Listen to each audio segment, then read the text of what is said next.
بسم اللہ الرحمن الرحیم۔ باتیں میڈیا کی کے 52 پروگرام کے ساتھ آپ کے سامنے حاضر ہے۔ آج جس کتاب کا ذکر کیا جا رہا ہے، جس کا تعارف پیش کیا جا رہا ہے، وہ ہے روایات علی گڑھ، اور جسے محمد ذاکر علی خان نے تحریر کیا ہے۔ ذاکر صاحب علی گڑھ کے فارغ التحصیل انجینئر تھے، اور پھر پاکستان میں آنے کے بعد انہوں نے بہت سے اداروں میں خدمات انجام دی، جن میں سے کراچی کی میٹروپولیٹن کارپوریشن بھی شامل ہے۔ واٹر اینڈ سیوریج بورڈ کی شاید وہ پہلے سربراہ تھے۔ ذاکر صاحب کا کہنا ہے کہ انہوں نے یہ کتاب اس لیے لکھی کہ خود علی گڑھ کے لوگوں کو، جنہوں نے علی گڑھ یونیورسٹی سے، علی گڑھ کالج سے تعلیم حاصل کی، اپنی پرانی یادیں تازہ کرنے میں مدد ملے، وہاں ہماری نئی نسل کو یہ پتہ چلے کہ علی گڑھ یونیورسٹی اور علی گڑھ کے تعلیمی ادارے اگر نہ ہوتے تو پھر پاکستان میں کیا ہوتا۔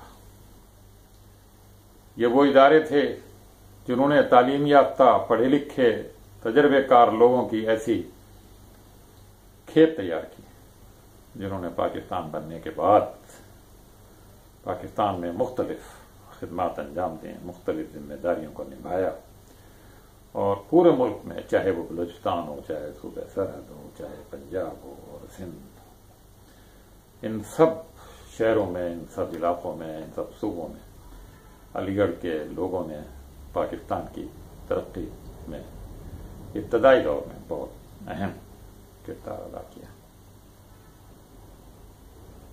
ذاکر صاحب نے اپنی کتاب میں علی گڑھ اسپرٹ کا ذکر کیا ہے، اور اس کے بہت سارے معانی اور تفاسیر بیان کیے ہیں، لیکن جو بات سمجھ میں آتی ہے وہ یہ ہے کہ علی گڑھ اسپرٹ یہ تھی کہ بنی نوع انسان کی خدمت کی جائے، اس کے دکھ درد کو بانٹا جائے، اور واقعی علی گڑھ اولڈ بوائز ایسوسی ایشن نے پاکستان میں یہ کام بہت حد تک بحسن خوبی انجام دیا۔ کراچی کی سر سید انجینئرنگ یونیورسٹی بھی انہی علیگیرینس کی کوششوں کا نتیجہ ہے، جس سے ایک بڑی تعداد انجینئروں کی فارغ التحصیل ہوئی ہے، اور وہ زندگی کے مختلف گوشوں میں ملک اور بیرون ملک خدمات انجام دے رہے ہیں۔ ذاکر صاحب بتاتے ہیں کہ علی گڑھ کی انفرادیت یہ تھی کہ وہاں عمدہ نصاب کے ساتھ ساتھ بہت ہی شاندار اور بہترین غیر نصابی سرگرمیوں پر زور دیا جاتا تھا، اور جیسا کہ اقامتی اداروں میں ہوتا ہے، وہاں غیر نصابی سرگرمیوں پر زیادہ زور ہوتا ہے، مگر ان سرگرمیوں میں ایک شائستگی تھی، ایک ڈسپلن تھا، ایک رکھ رکھاؤ تھا۔ ذاکر صاحب لکھتے ہیں کہ علی گڑھ کالج اور بعد میں علی گڑھ یونیورسٹی میں ایکٹیویٹیز کے نام سے بہت کچھ ہوتا تھا، اور اس طرح کی ایکٹیویٹیز پاکستان میں اگر کہیں ہوتی ہیں تو وہ پاکستان ملٹری اکیڈمی کا کول آپ کہہ سکتے ہیں۔ پتہ نہیں انہوں نے یہ سرگرمیاں دہرادون کی ملٹری اکیڈمی سے لیں یا علی گڑھ یونیورسٹی کو سامنے رکھتے ہوئے ان ایکٹیویٹیز کو اپنایا۔ ذاکر صاحب بتاتے ہیں کہ ان ایکٹیویٹیز کا آغاز سر سید کے دور سے ہی ہو گیا تھا، اور انہی کے دور میں بہت ساری ایسی باتیں تھیں جن پر سر سید احمد خان، جو خود حیات تھے، زبردست ایکشن لے سکتے تھے، مگر انہوں نے ڈسپلن سکھانے کا دوسرا طریقہ اختیار کیا، اور وہاں کے لڑکوں، بچوں، طالب علموں کو یہ بتایا کہ کیا صحیح ہے اور کیا غلط ہے، کیا انہیں کرنا چاہیے اور کیا نہیں کرنا چاہیے۔ اسی زمانے سے خطابات دینے کا رواج علی گڑھ میں شروع ہو گیا تھا، اور بڑے بڑے نامور لوگوں کے خطابات تھے. مسعود ٹامی کا نام تو آپ نے سنا ہی ہوگا. خالی مسعود کہیں کوئی انہیں نہیں پہچانے گا. ٹامی ان کا خطاب دیا گیا تھا. سارے لوگ ان کو مسعود ٹامی کے نام. خود حضرت موہانی کو ایک نام دے دیا گیا تھا. اسی طرح اور بڑے بڑے لوگوں کو وہاں خطابات سے نوازا گیا تھا. اور ان خطابات سے ہی ان کو، ایک صاحب کے بارے میں یہ مشہور ہے کہ جب وہ کسی تقریب میں بڑھاپے میں اسٹیج پر بلائے گئے تو انہوں نے کہا بھائی آپ نے جس نام سے مجھے پکارا ہے اس نام سے مجھے کون جانے گا. مجھے جو خطاب دیا گیا تھا، میرا جو عرف رکھا گیا تھا، میرا جو نام بگاڑا گیا تھا، آپ مجھے اس سے پکارتے تو یہاں لوگ جانتے. لوگ اس کا برا نہیں مانتے تھے. ذاکر صاحب بتاتے ہیں کہ کھانے کے وقت ڈائننگ ہال میں جو ایکٹیویٹیز ہوتی تھیں وہ کیسی تھیں. یہ عام طور پر ہاسٹلز میں ہوتی ہیں. کس طرح کا کھانا ملتا تھا، اور اس کھانے کے پکانے والے باورچی ماشاءاللہ کس طرح دن دونی اور رات چوگنی ترقی کرتے تھے. یعنی اس زمانے میں بھی اس طرح کی چھوٹی موٹی بدعنوانی موجود تھی. وہ بتاتے ہیں کہ علی گڑھ کی ٹیمیں کھیلوں میں بہت مشہور تھیں. خاص طور پہ وہاں کی ہاکی ٹیم بہت مشہور تھی. وہ کہتے ہیں کہ کھیل میں بھی اتنا ڈسپلن تھا کہ ایک مرتبہ بھوپال کے نواب حمید اللہ خان دیر سے آئے تو کپتان نے انہیں باہر بٹھا دیا. ان کی نوابی کا کوئی خیال نہیں کیا. وہ بتاتے ہیں کہ جشن کابل کے سلسلے میں علی گڑھ کی ٹیم کو کابل آنے کی دعوت دی گئی، اور اس زمانے میں کابل جانا ہندوستان کے مسلمانوں کے لیے ایک بڑی فخریہ بات تھی.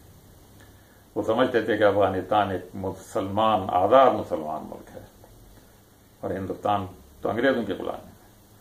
وہ لکھتے ہیں کہ کابل میں جس طرح سے ان کا استقبال کیا گیا، جس طرح سے ان کی آؤ کی گئی، جس طرح سے ان کو سیر کرائی گئی، وہ ایک یادگار واقعہ ہے. وہ کہتے ہیں کہ علی گڑھ یونیورسٹی میں جو مشاعرے ہوتے تھے وہ بہت زبردست تھے. پورے ہندوستان سے اس میں شاعر، اور اس میں پھر جو ہوٹنگ ہوتی تھی وہ بھی ایک کلاسیکل طرز کی ہوٹنگ تھی.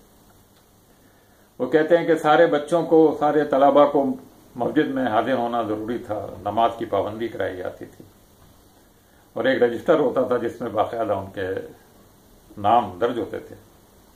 مگر وہ کہتے ہیں کہ بہت سارے طالب علم سو رہے ہوتے تھے اور ان کا نام وہاں درج ہو جایا کرتا تھا.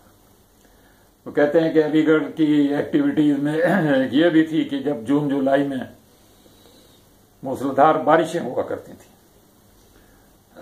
تو تمام لڑکے اس بارش کا مزہ لیا کرتے تھے. کیچڑ میں لت پت ہوتے تھے، اور جو اس سے پرہیز کرتے تھے انہیں زبردستی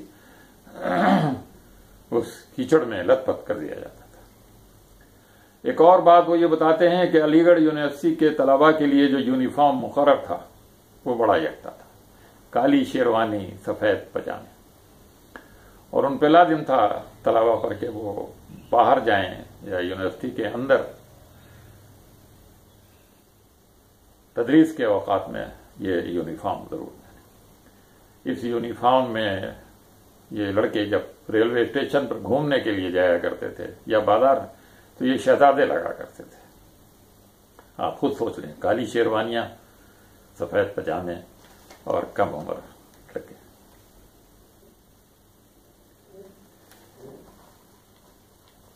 ذاکر صاحب ایک بات بہت کام کی بتاتے ہیں. وہ کہتے ہیں کہ انسان کی جو صلاحیت ہے وہ ریٹائرمنٹ کے بعد نکھر کے سامنے آتی ہے. ریٹائرڈ لوگوں کو اپنے آپ کو بیکار نہیں سمجھنا چاہیے. ریٹائرڈ لوگوں نے ہی بڑے بڑے کام کیے ہیں، اور اس سلسلے میں وہ صلاحیت کی مثال سامنے رکھتے ہیں.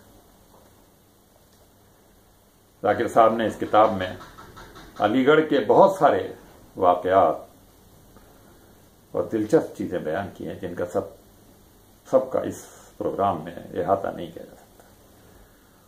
ان کا صرف ایک پیرا آپ کے سامنے پیش کرتا ہوں. وہ کہتے ہیں کہ علی گڑھ دیار الملائکہ نہیں تھا، یہ تو خدا کی ایسی بستی تھی جہاں اللہ میاں کے ہر طرح کے بندے بقدر شوق آسودہ علم ہوا کرتے تھے. وہاں جہاں مرغان طاہر سے زیادہ اچھی اذان دینے والے پابند صوم و صلاۃ نوجوان بھی ہوتے تھے تو میں پرستی کے رضاکار بھی دستیاب تھے جو چھپ چھپا کر طلب میں گساری مٹاتے، مگر ان کا یہ مشغلہ خوش اسلوبی سے نیم حجابانہ انداز میں ہوا کرتا۔ وہاں ایسے شرمیلے بھی تھے جن کے رخسار نامحرم کا نام سن کر لالہ حیا بن جاتے، اور کبھی کسی برقع پوش سے آمنا سامنا ہو جاتا تو شرم سے زمین میں گڑ جاتے۔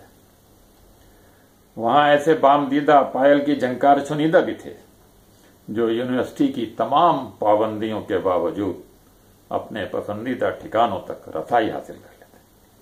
وہاں سگریٹ کی بو سے دور بھاگنے والے سکھ تباہ بھی تھے، اور ایک آدھ پرلے درجے کا چرسی بھی وہاں ایسے بھی تھے جو تاش کے پتوں کی تصویروں کو دیکھنا گناہ کاغذی تصور کرتے، تو ایسے پیداگیر بھی تھے جنہیں جوا کھیلے بغیر کھانا ہضم نہیں ہوتا۔ پھر بھی بعد ذکر جملہ اقسام کے لوگ برائے نمونہ ہی دستیاب تھے۔ تاہم ایسے مبتلا خرابات میں اتنا ہوش ضرور تھا کہ وہ یہ حرکات بڑائی سمجھ کر نہیں بلکہ برائی سمجھ کر ہی کیا کرتے تھے۔ یہ تھی روایات علی گڑھ نامی کتاب، جو بہت دلچسپ ہے اور پاکستان کی مادر درگاہ علی گڑھ یونیورسٹی، علی گڑھ کالج کے بارے میں بہت دلچسپ باتیں آپ کے سامنے رکھتی ہے۔ اب مجھے اجازت دیجیے، اللہ حافظ۔